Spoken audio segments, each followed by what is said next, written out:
Presiden AS Joe Biden mengatakan pada Jumat, 10 Januari 2025, bahwa Presiden Rusia Vladimir Putin dalam kondisi sulit menyusul sanksi sektor energi baru yang dijatuhkan oleh AS dan Inggris terhadap Moskow.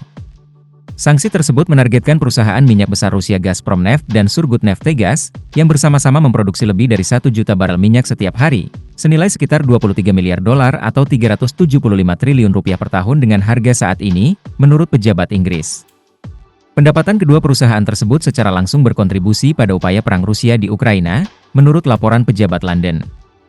Putin sedang dalam kondisi sulit saat ini, dan menurut saya sangat penting agar dia tidak memiliki ruang bernapas untuk terus melakukan hal-hal buruk yang terus dilakukannya, kata Biden, AFP melaporkan. Berbicara tentang prospek Ukraina, Biden menyatakan keyakinannya, dengan mengatakan ada peluang nyata Ukraina dapat menang dengan dukungan Barat yang berkelanjutan. Departemen Keuangan AS mengumumkan pada 10 Januari sanksi baru yang menargetkan industri penyulingan minyak Rusia. Pembatasan tersebut secara khusus memengaruhi raksasa minyak Rusia Gazpromneft dan Surgutneftgaz. Tindakan ini merupakan bagian dari strategi yang lebih luas untuk mengurangi pendapatan Rusia yang mendanai operasi militernya di Ukraina. Sanksi tersebut mencakup pembekuan aset kedua raksasa minyak tersebut dan perluasan pembatasan terhadap lebih dari 180 kapal yang terkait dengan perdagangan minyak Rusia, banyak diantaranya merupakan bagian dari apa yang disebut Yarmada Bayangan, yang beroperasi di luar peraturan pengiriman konvensional.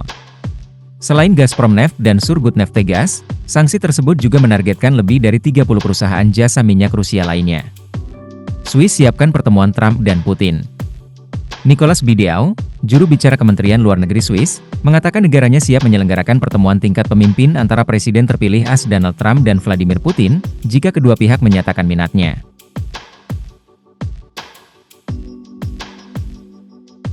Mengutip Pravda, Bideau mengingat KTT perdamaian yang diadakan di Swiss oleh Ukraina dan mencatat bahwa setelah acara tersebut, Ukraina, Rusia, dan Amerika Serikat secara konsisten menyatakan kesiapan mereka untuk mendukung segala upaya diplomatik guna mewujudkan perdamaian. Setelah KTT Burgenstock, Ukraina, Rusia, dan Amerika Serikat telah diberitahu secara berkala tentang kesiapan kami untuk mendukung upaya diplomatik guna mencapai perdamaian, katanya.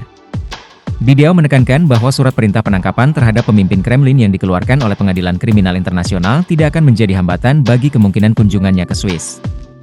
Ia mencatat, pemerintah Swiss memiliki hak untuk membuat pengecualian jika diperlukan untuk perundingan damai.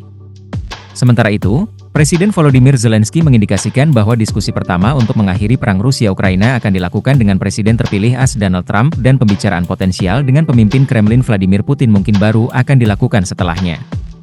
Kementerian Luar Negeri Ukraina menyatakan, Kiev memperkirakan Zelensky dan Trump akan bertemu segera setelah pelantikan Trump pada tanggal 20 Januari.